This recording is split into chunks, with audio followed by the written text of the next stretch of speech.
الحمدللہ، آج ہماری تلاوت کا آغاز 22ویں پارے سے حضرات ازواج مطہرات کی فضیلت، ان کے لیے دگنا اجر کا وعدہ، ان کے ذریعے ساری امت کی ماں بہن بیٹیوں کو تلقین، ہدایت کہ جب بھی تم کسی غیر محرم سے گفتگو کرو تو اپنی زبان میں، اپنے لہجے میں نرمی نہیں، فلا تخضعن بالقول، کہیں ایسا نہ ہو کوئی مریض ہے اور اس کے نفاق کے مرض میں اور اضافہ نہ ہو جائے، اور اپنے گھروں میں ٹھہرے رہو، بلا ضرورت باہر نہیں۔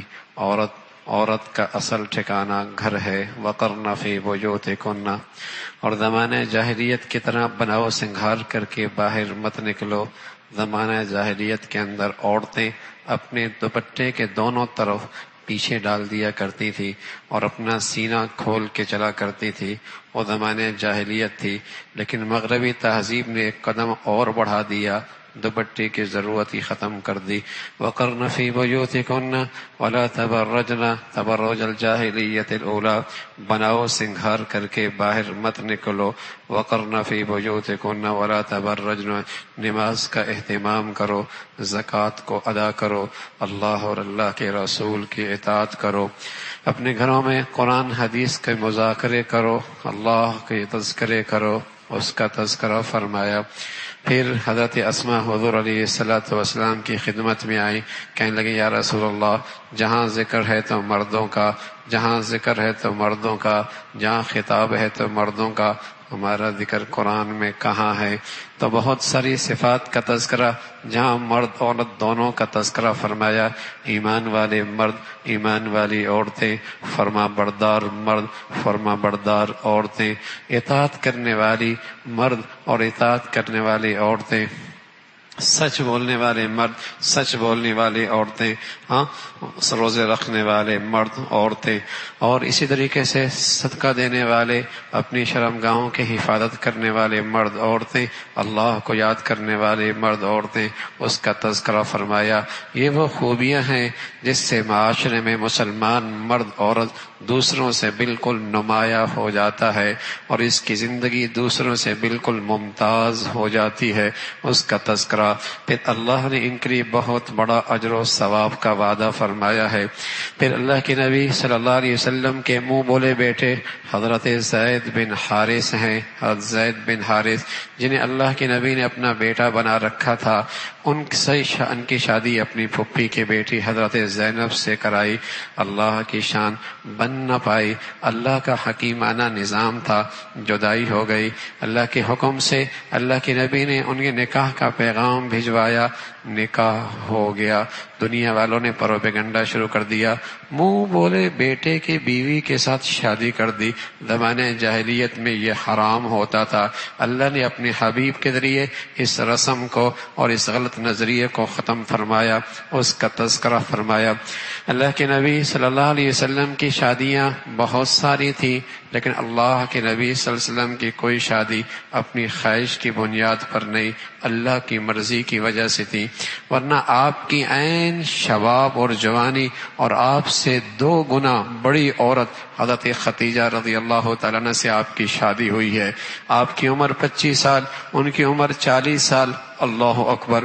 پھر کئی سال تک اپنی ساری جوانی اس بوڑھی عورت کے ساتھ گزار دی، اور جب تک وہ زندہ رہی کسی اور عورت سے شادی نہیں کی۔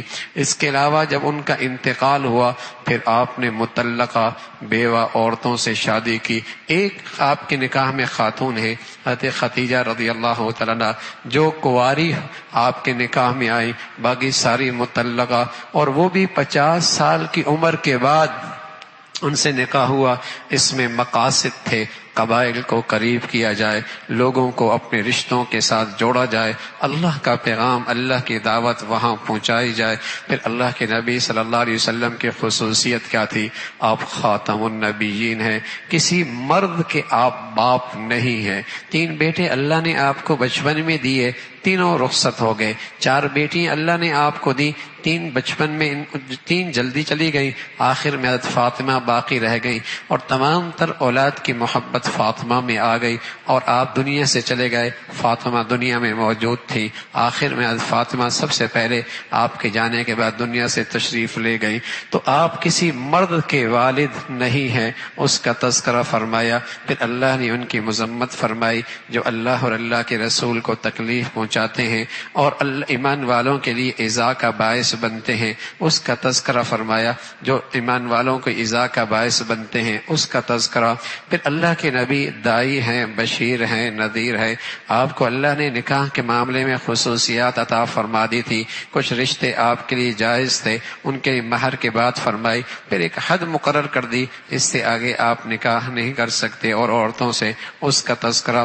پھر اللہ کے نبی صلی اللہ علیہ وسلم کے دربار میں کوئی آئے، آپ کو دعوت دی جائے کھانے کی، آ جاؤ لیکن اٹھ کے چلے جاؤ، اس لیے کہ نبی شرماتے ہیں لیکن پریشان بھی رہتے ہیں کہ تم بیٹھ کر مجلس میں باتیں کرنے لگ جاتے ہو، ادب ذکر فرمایا، اس کا تذکرہ فرمایا۔ پھر اللہ رب العزت نے غیر مرد عورت کا آپس کا اختلاط، اس کے درمیان پردہ حائل بتایا کہ کسی مرد کو کسی اجنبی عورت سے کوئی چیز لینی ہو تو درمیان میں پردہ ہو۔ وَإِذَا سَأَلْتُمُوهُنَّ مَتَاعًا فَاسْأَلُوهُنَّ مِنْ وَرَاءِ حِجَابٍ۔ جب قرآن ہے بھائی، یہ قرآن ہے، لیکن ایسا لگتا ہے بہت ساری آیتیں قرآن کی ایسی ہیں کہ لگتا ہے مسلمانوں کے قرآن میں وہ نہیں ہے، اس لیے کہ زندگی میں ان کا عمل نہ ہونے کے برابر ہو گیا ہے، نہ ہونے کے برابر ہو گیا ہے۔ کسی پیر کے لیے، کسی ولی کے لیے، کسی بزرگ کے لیے بھی جائز نہیں ہے کہ وہ مرد عورت کے ساتھ خلوت میں بیٹھے، مرد عورت کے ساتھ خلوت میں بیٹھے، کسی پیر، کسی بزرگ، کسی عالم، کسی کے لیے جائز نہیں ہے۔ یہاں تو ایک طرف نبی کی بیویاں ہیں اور ایک طرف صحابہ جیسے پاکیزہ ہستیاں ہیں، وہاں بھی اللہ کہہ رہے پردہ ہے بھائی، پردہ ہے۔ وَإِذَا سَأَلْتُمُوهُنَّ مَتَاعًا فَاسْأَلُوهُنَّ مِنْ وَرَاءِ حِجَابٍ، اور اس کا تذکرہ فرمایا۔ چہرے کا حسن اور حسن کی ساری جگہیں جسم میں عورت کی ہیں، یہ کسی غیر مرد کے سامنے اس کا اظہار کرنا حرام ہے، اس کا تذکرہ۔ پھر اللہ کے نبی سے کہا کہہ دو آپ اپنی بیویوں سے اور اپنی بیٹیوں سے اور ساری ایمان والیوں سے کہہ دو، یا ایھا النبی قل لازواجک وبناتک ونساء المؤمنین، جتنی ایمان والی عورتیں سب کو بتا دو، یدنین علیہن من جلابیبہن، اپنے چادر اپنے پیشانے سے نیچے لٹکا دیا کرے تاکہ پہچان ہو جائے یہ ایمان والیاں ہیں، اس کا تذکرہ فرمایا۔ پھر قیامت کا تذکرہ ہے، الٹ پلٹ ہو جائیں گا سارا نظام، اور جب اللہ کے مجرم جہنم میں جا رہے ہوں گے تو اپنے پیشواؤں کو اور اپنے مقتداؤں کو جن کے پیچھے دنیا میں چل رہے تھے انہیں کوسیں گے کہ انہوں نے ہمیں گمراہ کیا ہے، اے اللہ انہیں دگنا عذاب دے، اس کا تذکرہ فرمایا۔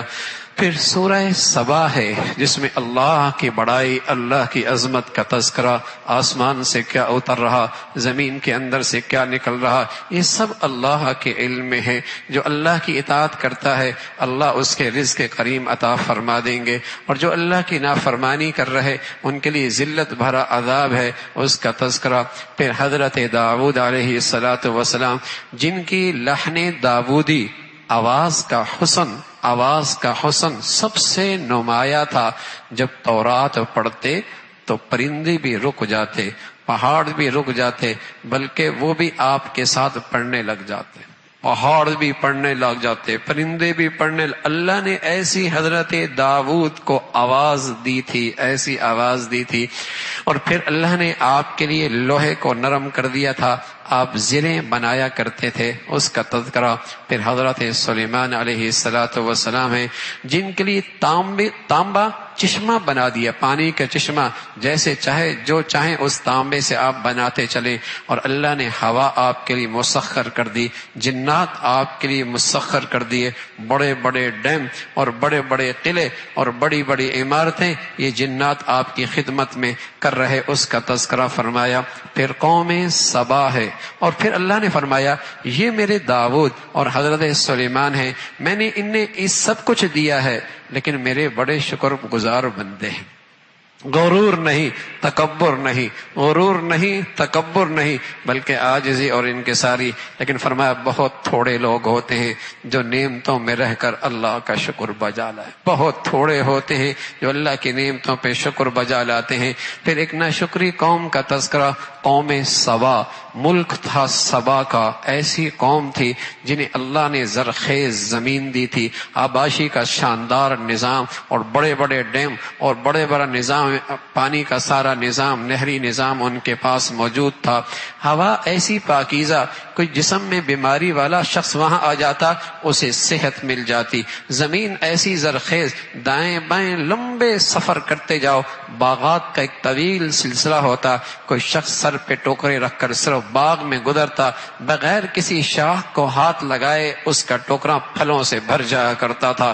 ایسا ملک اور ایسی آب و ہوا اور ایسی زرخیز زمین اور ایسا پانی کا نظام، لیکن اللہ کی ناشکری قوم تھی۔ اللہ رب العزت نے اسی پانی کو جو ان کی آبادی اور زمین کی زرخیزی اور ان کی پیداوار کا ذریعہ تھا، اسی کو اس کے لیے موت کا سامان بنا دیا۔ ڈیم ٹوٹے اور سارا چیزوں کو خس و خاشاک کی طرح بہا کے لے گیا، اور پھر وہی زمین ایسی بنجر ہو گئی، جھاڑی دار درختیں اگنے لگ گئی۔ اس کی طرف فرمایا ناشکروں کو ہم یوں ہی سزا دیا کرتے ہیں۔ پھر فرمایا جنہیں غیر اللہ کو تم پکار رہے، تمہارے نفع نقصان کے ذرا بھی مالک نہیں ہے، تمہارے نفع نقصان کا ذرا بھی مالک نہیں ہے۔ اس کا تذکرہ، پھر قیامت کا تذکرہ، متکبر لوگوں کو، کمزور لوگ جو دنیا میں بڑے تھے، کمزور لوگ جو ان کے پیچھے چلتے تھے، جہنم میں ایک دوسرے کو کوسیں گے اور ایک دوسرے پہ الزام تراشی کریں گے، تمہاری وجہ سے ہوا، وہ کہیں گے تمہاری وجہ سے ہوا۔ بہت سارے کافر جنہیں دنیا میں اللہ نے مال و دولت دیا ہے، اس غلط فہمی کا شکار ہوتے ہیں کہ ہمیں مال و دولت ملا ہے تو ہمیں وہاں پر بھی یہی کچھ ملے گا، ہمیں کوئی اللہ کا عذاب نہیں ہونا۔ اللہ کا تذکر، اللہ نے اس کا تذکرہ فرمایا یہ تو آزمائش ہے، امتحان ہے۔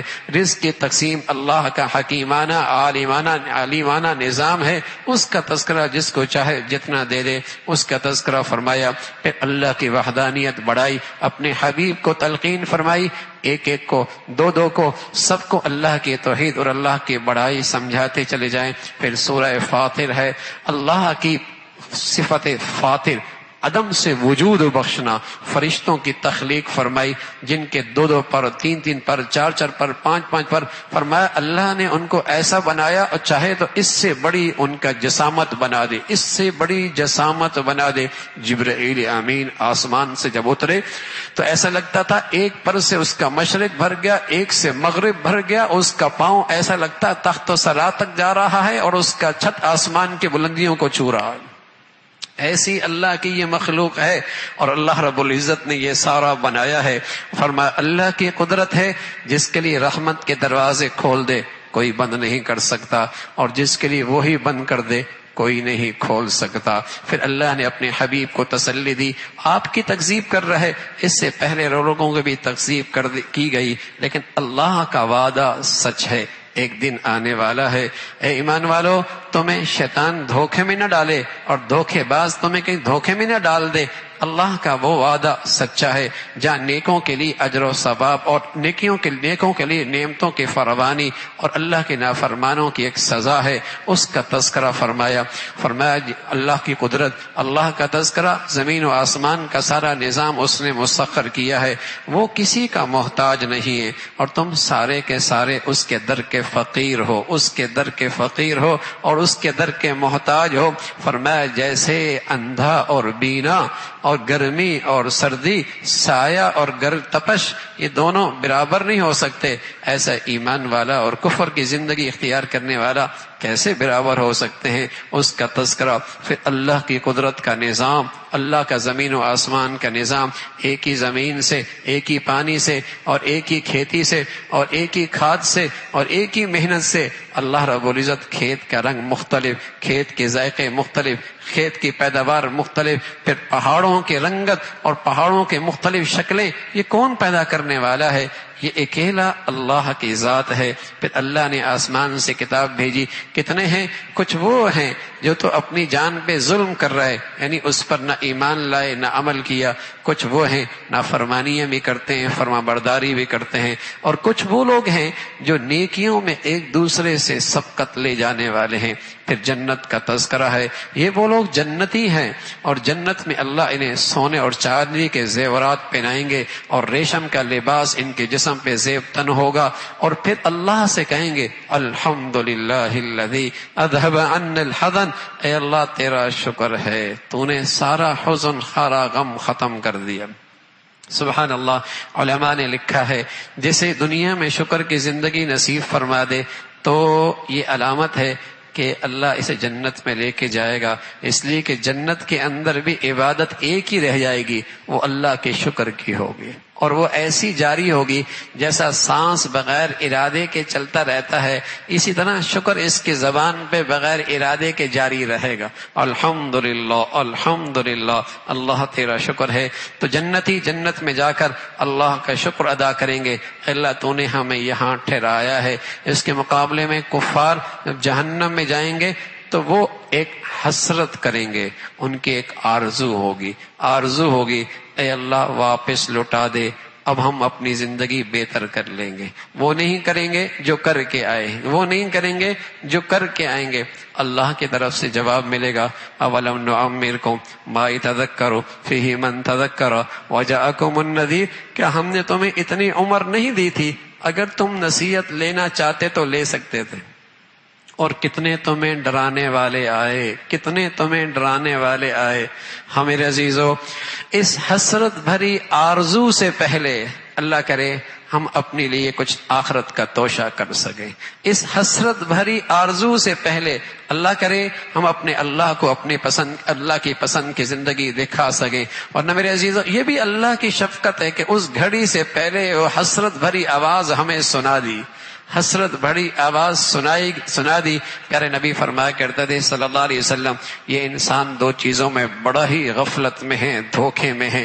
الصحت والفراغ، ایک صحت کی نعمت، دوسری فرصت کی نعمت. جب تک ہوتی ہے قدر نہیں کرتی، اور جب چلی جاتی ہے پھر ہاتھ رکھے افسردہ اور افسوس کرتا رہتا ہے. اسی کا تذکرہ فرمایا کہ یہ جہنمی کہیں گے اللہ واپس لوٹا، اب ایسا نہیں کریں گے. اللہ فرمائیں گے عمر دی تھی اور تجھے عبرت کے نقشے دکھائے تھے، ڈرانے والے تیرے پاس آئے تھے، لیکن تو تھا سبق نہیں لیتا تھا. اس کا تذکرہ. پھر اللہ کی قدرت اور طاقت کا تذکرہ. فرمایا یہی وہ لوگ ہیں جو قسمیں کھا کر کہا کرتے تھے ہمارے پاس حق آئے گا ہم قبول کر لیں گے، لیکن جب حق آیا تو متکبر بنے، تکبر کرنے لگے. اس کا تذکرہ.